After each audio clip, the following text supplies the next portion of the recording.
For centuries, a debate has raged in the quiet halls of theology and in the fiery pulpits of our churches. It is a debate about the origin of evil, centered on the enigmatic and powerful figure of Lucifer. We have been presented with two competing narratives. The traditional story, born of empire and cemented by poetry, tells of a glorious archangel whose pride led him to rebel, resulting in a swift and catastrophic fall from heaven. More recently, a wave of critical inquiry has challenged this narrative, suggesting it is a myth, a political fable woven from the misinterpretation of Scripture. But what if both sides of this debate, for all their passion and scholarship, are missing the point entirely? What if they are both asking the wrong question? The critical question is not if Lucifer fell or even how he fell. The question that has been silenced, the question that unlocks a far deeper and more terrifying history, is this: where did he fall from? The biblical texts that describe his downfall, the cryptic oracles in Isaiah and Ezekiel, do not portray the expulsion of a lone, rebellious individual. They paint a picture of the collapse of a king, the destruction of a vast and complex kingdom. What if Lucifer's fall was not a personal, psychological tragedy that took place in an abstract spiritual heaven? What if it was the literal, physical, and geological destruction of an entire civilization that he ruled, right here on this planet, in an age before Adam? Today, we are not here to debate the fall. We are here to investigate the forgotten kingdom from which he fell. Our investigation begins not in the mists of mythology, but in the heart of a specific, historical, and legally framed text, the 28th chapter of the book of the prophet Ezekiel. On the surface, this passage is a divine oracle, a prophetic judgment delivered against the human king of Tyre, a wealthy and arrogant Phoenician city-state. And for centuries, this is where most interpretations have stopped. But a forensic reading of the text reveals that Ezekiel is doing something far more complex. He is using the human king of Tyre as a template, a legal parallel, to indict a far older, far more powerful and non-human entity. The prophet begins by addressing the human prince of Tyre, condemning his pride. But then, in verse 11, the address shifts. The language escalates. The description becomes cosmic and primordial. Ezekiel is no longer speaking to a man. He is speaking to the spiritual power behind the man, the ancient king who was the original archetype of this same prideful rebellion. And the details of this indictment are simply impossible to apply to any human being. You were in Eden, the garden of God, the text declares. No human king of Tyre had ever been in Eden. Every precious stone was your covering. He continues, you were an anointed guardian cherub. This is a technical, celestial title. A cherub is one of the highest orders of angelic beings, a guardian of the very throne of God. And then, the most telling clue of all, you were on the holy mountain of God. In the midst of the stones of fire, you walked. This is not poetry. This is a biography. It is a description of a specific, high-ranking celestial being who held a position of immense authority in a primordial, Edenic world. Ezekiel is not just using symbolic language. He is reading from a divine charge sheet, recounting the original station and the subsequent crime of a pre-Adamic entity. The human king of Tyre is merely the mirror in which the prophet is showing us the face of a much older and much more powerful fallen king. Within Ezekiel's divine indictment of this primordial cherubic king, there lies a single, explosive verse that has been almost completely ignored by centuries of traditional interpretation. It is a verse that, when read with forensic care, transforms our entire understanding of the pre-Adamic world, moving it from the realm of a simple, pastoral garden into a complex, bustling, and ultimately corrupt civilization. After describing the king's original perfect state, the prophet identifies the precise, practical mechanism of his downfall. He writes, in verse 16, "In the abundance of your trade you were filled with violence in your midst, and you sinned." Let us pause and consider the staggering weight of that phrase, the abundance of your trade. The original Hebrew word used here is rekula. This is not a word that describes a moral or a spiritual exchange. It is a commercial, economic term. It means trade, traffic, merchandise, commerce. The divine charge sheet against this ancient being is not one of abstract philosophical pride alone. His sin, the text tells us with legal precision, was directly and causally linked to a vast, sophisticated, and overflowing economic system. This single phrase shatters the simplistic, medieval image of a solitary Lucifer, falling in a moment of isolated, internal, psychological pride. Commerce, by its very nature, requires more than one person. It requires a society. It requires infrastructure. It requires the production of goods, the establishment of markets, the movement of merchandise, and a system of valuation and exchange. And abundant trade implies a system that is not small or primitive, but one that is large, highly developed, and globally significant. Ezekiel is not describing a psychological state. He is describing a political economy. He is giving us a glimpse into the gross domestic product of a lost world. He is telling us that the primordial Edenic world, the kingdom that this guardian cherub was appointed to rule, was not just a beautiful static garden. It was a civilization. It was a society with a complex and thriving system of commerce. And it was this very system, this abundant trade, that became the source of its corruption. It led, the text says, to violence in your midst. This is the language of economic exploitation, of unjust trade practices, of a society where the pursuit of wealth had eclipsed the pursuit of righteousness. The fall of this first kingdom was not just a moral event, it was an economic one, and an economy of this scale requires a civilization. The evidence for this lost, pre-Adamic civilization does not end with its economy. Ezekiel's indictment provides a second, equally powerful architectural clue. After describing the sin of unjust trade, the prophet continues the sentence against the fallen king in verse 18. "By the multitude of your iniquities, in the unrighteousness of your trade, you profaned your sanctuaries." Let us once again examine the language with forensic care. The word used is not singular, it is plural. Sanctuaries. This is a detail of immense and often overlooked significance. A single human king, like the ruler of Tyre, would have had one primary sanctuary, one great temple dedicated to his patron god. But this primordial entity, this cherubic king, is accused of profaning his sanctuaries, plural.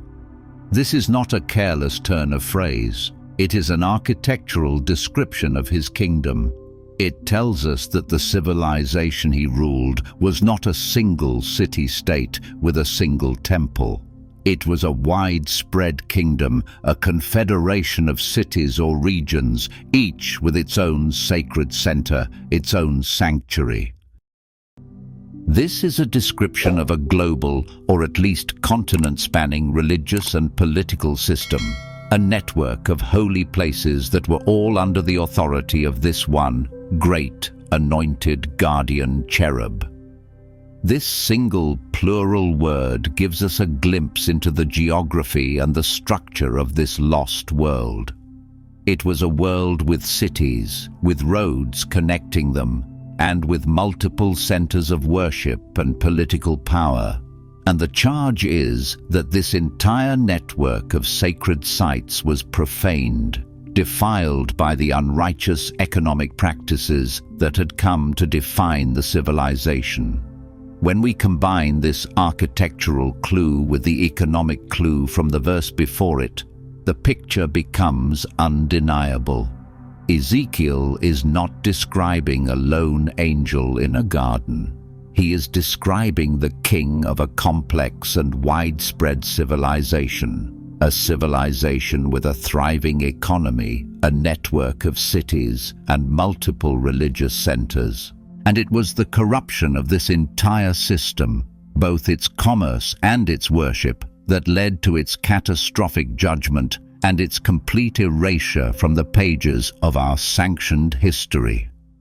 The testimony of Ezekiel, with its detailed description of a pre-Adamic cherubic king and his commercial civilization, is a powerful piece of evidence in itself. But it is not the only such record. Our investigation now turns to a second corroborating witness, a parallel account that is preserved in the 14th chapter of the book of the prophet Isaiah. Once again, on the surface, this passage is a divine oracle, a taunting song of judgment delivered against a historical human ruler, the king of Babylon. But just as in Ezekiel, as we read the text with care, we see the prophet's gaze move past the human king and onto the ancient spiritual archetype of rebellion that he represents. The language once again escalates from the political to the cosmic. Isaiah describes a being of immense primordial pride, a shining one, a son of the dawn, whose ambition was not just earthly, but heavenly. "You said in your heart," the prophet recounts, "I will ascend to heaven. Above the stars of God, I will set my throne on high. I will sit on the Mount of Assembly in the far reaches of the north." This is not the ambition of a Mesopotamian king. This is the ambition of a celestial being, a high-ranking member of the divine government who seeks to usurp the very throne of God. The Mount of Assembly, or the Mount of the Congregation, is the heavenly equivalent of Mount Zion, the place where the divine council, the government of God, convenes. This is a description of a political coup in the highest echelons of the universe. And just as in Ezekiel, this being is not a solitary rebel. He is a king. And he is a king who is associated with a kingdom that has now been brought to ruin. This parallel account from a different prophet in a different century, describing a different human king, is telling the exact same underlying primordial story. It is the story of a great and powerful celestial being, a king who ruled a primordial kingdom, and whose prideful attempt to usurp the throne of God resulted in his own catastrophic downfall, a fall so great that it was remembered for all of history as the ultimate example of divine judgment upon a prideful king. Within Isaiah's oracle against this primordial rebellious king, there are two more crucial pieces of political and administrative evidence that confirm he was the ruler of a literal, functioning kingdom, not just an isolated, prideful angel. The prophet, in his taunt, describes him first as the one who laid the nations low, and second as the one who boasted, "I will sit on the Mount of Assembly in the far reaches of the north." These are not poetic flourishes. They are specific political terms that describe the structure of his government and the scope of his dominion. Let us first consider the phrase, "who laid the nations low." In the original Hebrew, the word is goyim, the standard term for nations or peoples. This is a description of an emperor, a conqueror, a being whose power and influence extended over multiple political entities. He was not a solitary rebel. He was the head of an empire, a ruler who had subjugated other groups of beings, likely other angelic orders, under his own authority. His kingdom was not a homogeneous state. It was a multinational empire. The second phrase, the Mount of Assembly, is even more revealing. In the ancient Near Eastern worldview, the great gods did not rule alone. They ruled from a divine mountain, a sacred governmental center, where they presided over a council of lesser gods or divine beings. The Ugaritic texts, for example, describe the god El ruling over his divine assembly on Mount Zaphon. Isaiah is using this same well-understood political and cosmological language. He is describing Lucifer not as a lone actor, but as the chairman of his own divine council, the presiding king over his own cabinet of ministers and governors. This is not the language of a psychological fall. This is the language of a political one. Isaiah is describing a being with a sophisticated and hierarchical government, an emperor who ruled over other nations from a central administrative mountain. When combined with the economic and architectural evidence from Ezekiel, the picture becomes complete and undeniable. The being we call Lucifer was not just a fallen angel. He was the king of a vast, complex, commercial, multinational, and highly organized pre-Adamic civilization. And it was the fall of this entire political and economic system that the prophets are recording for us in these censored historical records.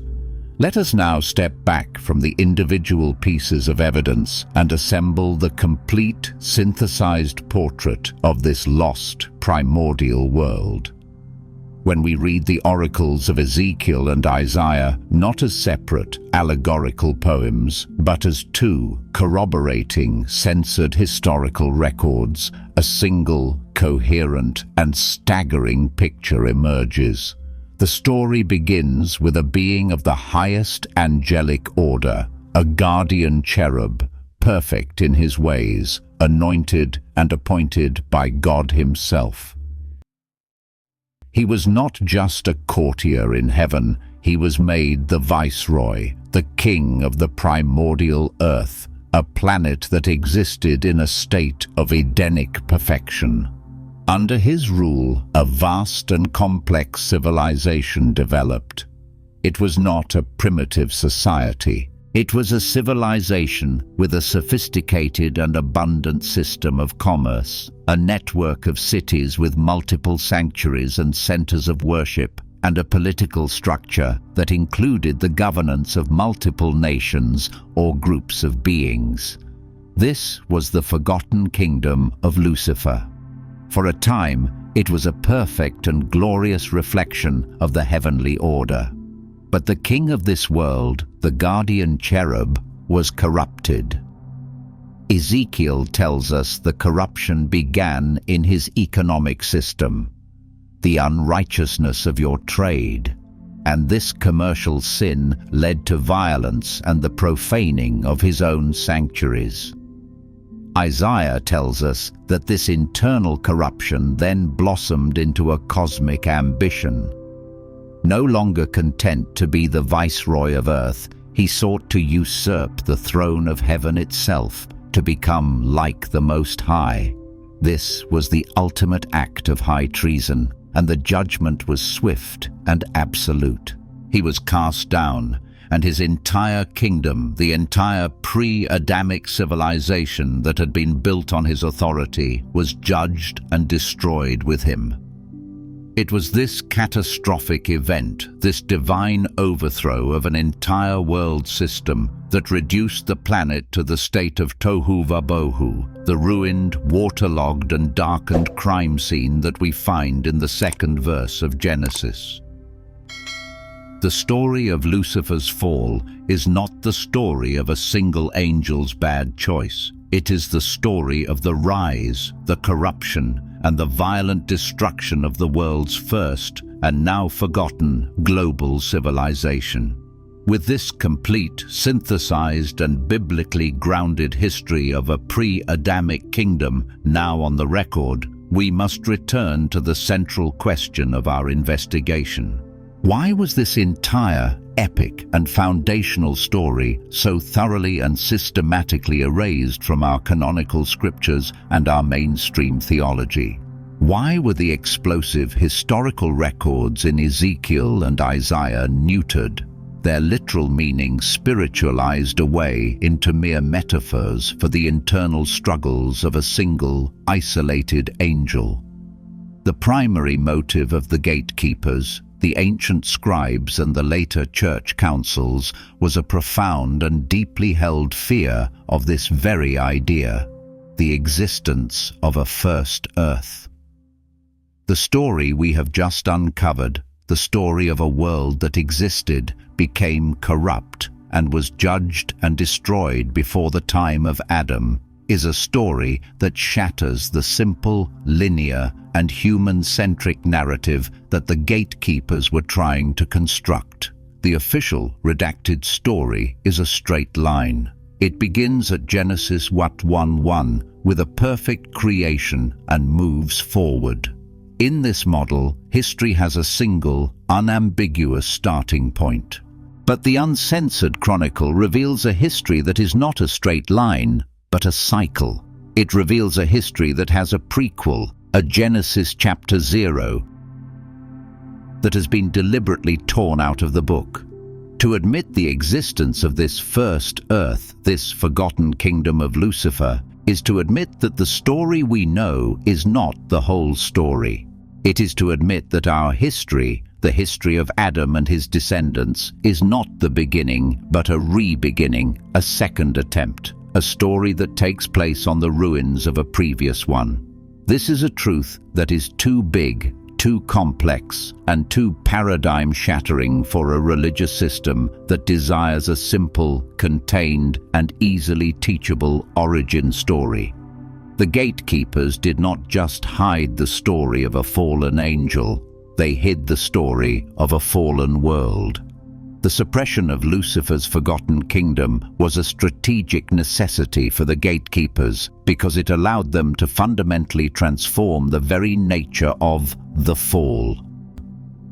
By erasing the history of a literal, physical, and global civilization that was judged and destroyed, they were able to take the concept of the fall and relocate it from the realm of cosmic history to the realm of individual psychology. The uncensored story is a story of a physical fall. It is a geological and astronomical event. It is the story of a real world with a real economy and real cities that was brought to a real physical ruin. The evidence for this fall is, in a sense, archaeological. It is a historical event that left a scar on the very fabric of the planet, a scar that is recorded in the legal language of Tohu Va-Bohu. But the redacted story, the one we have inherited, is a story of a spiritual fall. It is an abstract, internal and psychological drama that takes place in the heart of a single, isolated angel. The evidence for this fall is not historical but allegorical, drawn from a decontextualized and symbolic reading of the prophets. This shift from the physical to the psychological was a brilliant act of theological control. A physical fall, a historical cataclysm, is a messy and uncomfortable thing. It raises difficult questions about the nature of God's justice and the stability of the created order. But a psychological fall is a clean and manageable concept. It is a story about a bad choice, a moral failure, an internal struggle with pride. It is far easier to build a religious system around the management of internal psychological states than it is to build one around the historical reality of a cosmic war. The gatekeepers did not just change the details of the story, they changed its very genre. They took a gritty, violent, and historical war chronicle, and they transformed it into a safe, philosophical, and allegorical tale. A story about a fallen angel is a theological concept, but a story about a fallen civilization is a historical warning. And it was a warning that the gatekeepers did not want us to hear. The final and most tragic consequence of this act of censorship, this deliberate erasure of Lucifer's forgotten kingdom, was the transformation of the enemy himself. By stripping him of his history, of his kingdom, of his civilization, the gatekeepers of tradition effectively neutered him. They took a complex, intelligent, and formidable cosmic emperor, and they reduced him to a one-dimensional, cartoonish caricature of evil. The Lucifer of the uncensored chronicles is a character of epic and tragic grandeur. He is a guardian cherub, a king of a global civilization, a master of a complex economy, the chairman of a divine council. His fall is a story of immense political, economic, and military significance. He is a strategic and intelligent adversary, a being who understands power, who knows how to build a civilization, and who knows how to corrupt it from within. To fight this enemy requires wisdom, strategic intelligence, and a deep understanding of history. But the Satan of the redacted, simplified narrative is a far less formidable figure. He is often portrayed as a boogeyman, a horned creature with a pitchfork, a simple tempter who offers worldly pleasures. He is a moral problem, not a military one. His story is not a chronicle of a lost empire, but a cautionary tale about the dangers of pride. By erasing his kingdom, they erased his intelligence. By erasing his civilization, they erased his sophistication. They took a formidable world-ruling king and they turned him into a simple, allegorical villain. This was not just an act of historical censorship. It was an act of strategic disarmament. We are no longer taught to fight against a cunning and experienced cosmic strategist who once ran a global empire. We are taught to fight against a simple caricature of evil. And in that simplification, the true, terrifying, and sophisticated nature of our enemy was almost completely lost. With this uncensored history of Lucifer's forgotten kingdom now restored, we can, for the first time, understand the true architectural meaning of Tohu Va-Bohu. Genesis 1:2 is not a poetic description of a formless, primordial chaos. It is a precise and technical description of the physical, geological, and archaeological aftermath of a global judgment. It is the divine coroner's report on the death of a planet. When we are told that the earth became Tohu Va-Bohu, we are being told that it was reduced to a state of absolute ruin. This is the language of a destroyed civilization. The formlessness is the result of its cities, its sanctuaries, its infrastructure, all being leveled, crushed, and plunged into a watery abyss. The void is the result of its population, its life, its entire ecosystem being wiped clean from the face of the planet. This is the ultimate legacy of Lucifer's rebellion. The judgment against his kingdom was so total, so absolute, that it did not just overthrow a government, it erased an entire world from the geological and historical record, leaving behind only a ruined, dark, and waterlogged planet. The state of Tohu Va-Bohu is not the raw material of a new creation. It is the ruins of the old one. It is the archaeological layer of the kingdom of Lucifer, a stratum of judgment and destruction upon which God would then begin his glorious and patient work of reclamation and recreation. The first two verses of the Bible are not about a beginning, they are about a burial.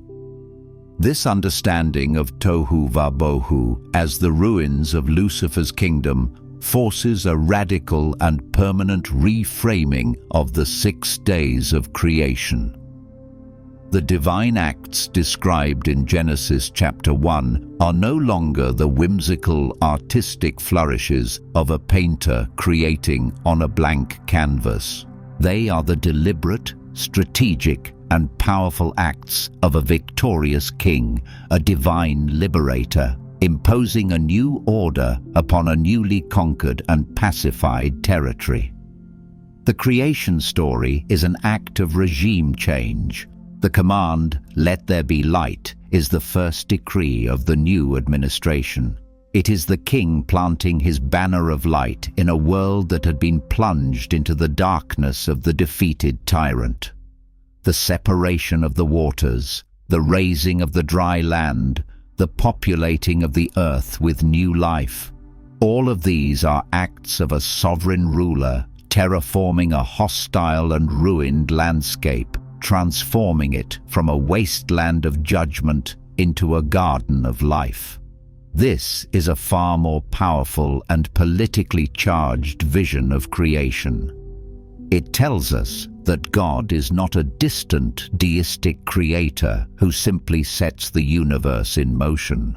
He is a hands-on, interventionist king, a liberator who is not afraid to engage in direct warfare to overthrow tyranny and to establish his own righteous government. The 6 days of creation are not a story about how the universe was made. They are a story about how our world was taken back. They are a chronicle of a divine D-Day, a planetary-scale operation to replace a kingdom of pride, violence, and chaos with a new kingdom of order, life, and shalom. The God of Genesis chapter 1 is not an artist in a studio. He is a conquering king, establishing a new regime on the ruins of the old. In the grand political drama of this cosmic regime change, the creation of Adam is the final and most significant act. He is not, as the redacted narrative would have us believe, the first living being in a brand new world. He is the first human king, coronated and installed as the governor of a post-war world, a planet that was still, in a very real sense, a recently liberated enemy territory. His placement in the Garden of Eden was not a retirement into a peaceful paradise. It was his assignment to the capital city of the new divine administration. Eden was the command and control center, the holy mountain from which the new king was to rule. And his commission was not just to tend the plants, but to govern the planet, to have dominion, to fill the earth with the culture and the order of the new heavenly government. This context is everything. It explains the immense weight and significance of his role. He was not just a representative of humanity, he was the viceroy of the great king. He was not just a gardener, he was a governor. And the test he faced was not a simple moral quiz, it was a test of political allegiance. He was a king ruling a world that had just been liberated from a previous tyrannical king. And the entire future of the new regime on this planet rested on his shoulders. He was not born into a peaceful world. He was born into a fragile post-war peace, a world that still bore the deep geological scars of the previous judgment and the lingering spiritual shadows of the defeated tyrant.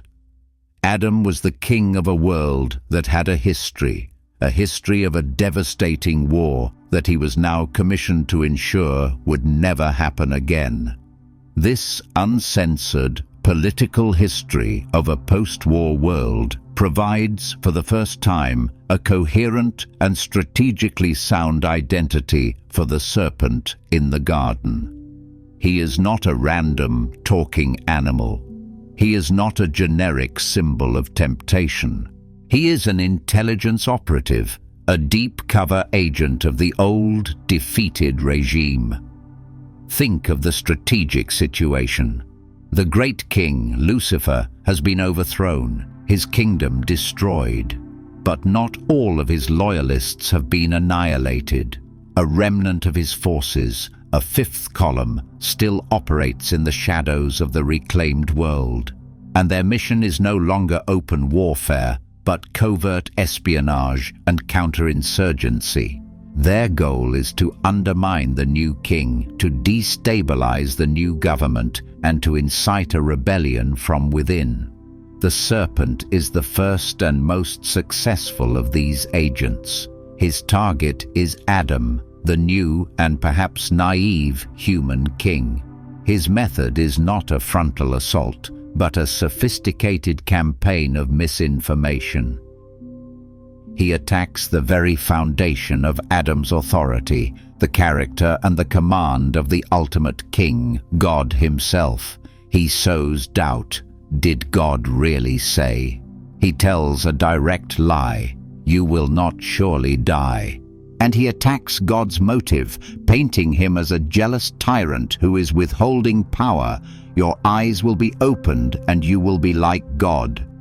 This is not a simple temptation. This is a political seduction. The serpent is an agent of a rival government, a spy from the old regime, sent into the capital city to turn the new viceroy against his own king. And Adam's failure is not a simple act of disobedience. It is an act of political treason. He chose to believe the word of an enemy agent over the word of his own rightful sovereign. He formed an alliance with the resistance, and in doing so, he committed an act of sedition that would cost him his throne and plunge his new kingdom back into a state of chaos and exile. The fall of Adam, when viewed through this strategic and political lens, was not the beginning of the cosmic conflict. It was simply the loss of the first great battle in a new phase of that conflict. The war did not end with Lucifer's fall, nor did it end with Adam's. It simply shifted from a war of open cosmic combat to a long, grinding and often covert war for the control of a single contested piece of territory, planet Earth. The entire sprawling narrative of the Old Testament can be understood as the chronicle of this ongoing territorial dispute. God, the rightful king, is constantly working to reclaim his territory and to re-establish his righteous government through a chosen line of human representatives, a covenant people. The enemy, the deposed king and his agents, is constantly working to undermine this project, to corrupt the covenant people, to incite rebellion, and to maintain his illegal spiritual occupation of the planet. This is why the Bible is so obsessed with seemingly mundane things like genealogies, covenants, and land. These are not just cultural artifacts of an ancient people. They are the legal and logistical elements of a territorial war. The genealogies are the record of the legitimate royal line. The covenants are the legal treaties and constitutions of the coming kingdom. And the promised land is the first reclaimed beachhead, the staging ground from which the king will launch his final campaign to take back the entire world. The story of the Exodus is not just the story of freeing a group of slaves. It is a divine military operation to liberate a people and to install them in a secured territory. The building of the temple is not just the construction of a religious building. It is the establishment of a royal embassy, a capital city for the invisible king on enemy-occupied soil. The entire Bible, from Genesis to Malachi, is a war story, the long and often bloody history of a cosmic conflict over a single, precious and contested piece of real estate. This uncensored political history of a primordial kingdom provides a powerful and literal context for one of the most mysterious and often misunderstood titles given to Satan in the New Testament. In his second letter to the Corinthians, chapter 4, verse 4, the Apostle Paul makes a stunning and explicit declaration. He states that the minds of unbelievers have been blinded by the god of this world. For centuries, this has often been interpreted in a purely metaphorical or spiritual sense. We are told that Satan is the god of this world in the sense that he is the ruler of its fallen, sinful systems, that he is worshipped indirectly through greed, pride, and idolatry. And while this is true, the pre-Adamic history suggests a meaning that is far more literal, historical, and shockingly political. If Lucifer was, in fact, the original anointed guardian cherub, the coronated king of the primordial earth, then his title as the god of this world is not just a metaphor, it is a historical statement. He is called the god of this world, or more accurately, the god of this age, because he was its legitimate, divinely appointed ruler in that first pre-Adamic age.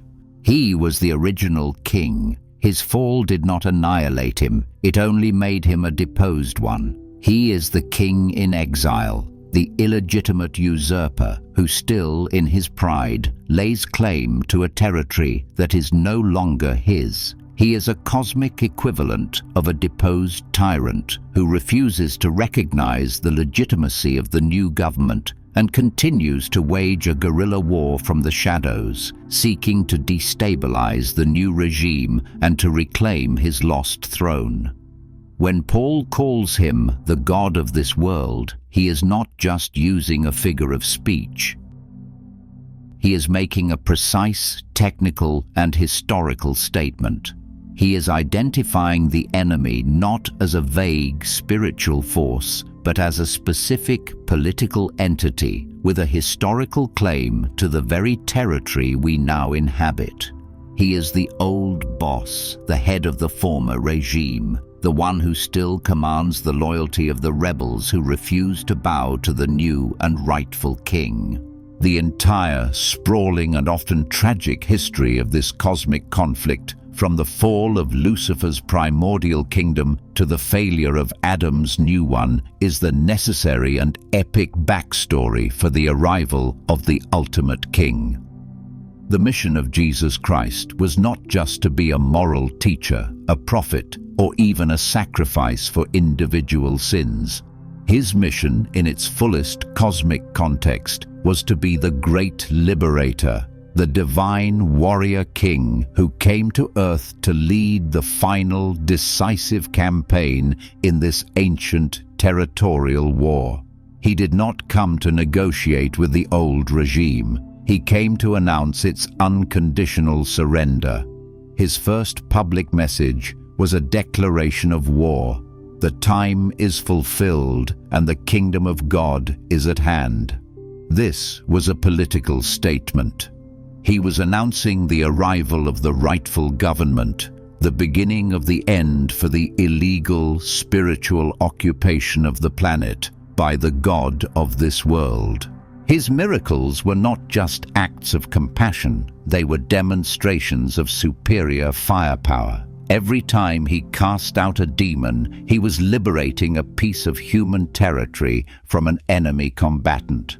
Every time he healed a disease, he was reversing the effects of a fallen, chaotic world and demonstrating the restorative power of his coming kingdom. And his death and resurrection were the D-Day of this cosmic war.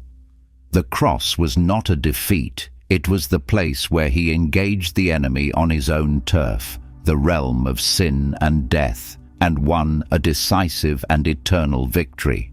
His resurrection was not just a personal miracle.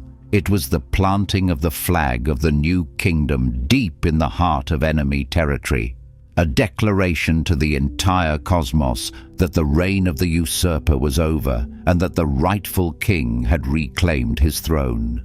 He did not come just to save your soul. He came to take back a planet.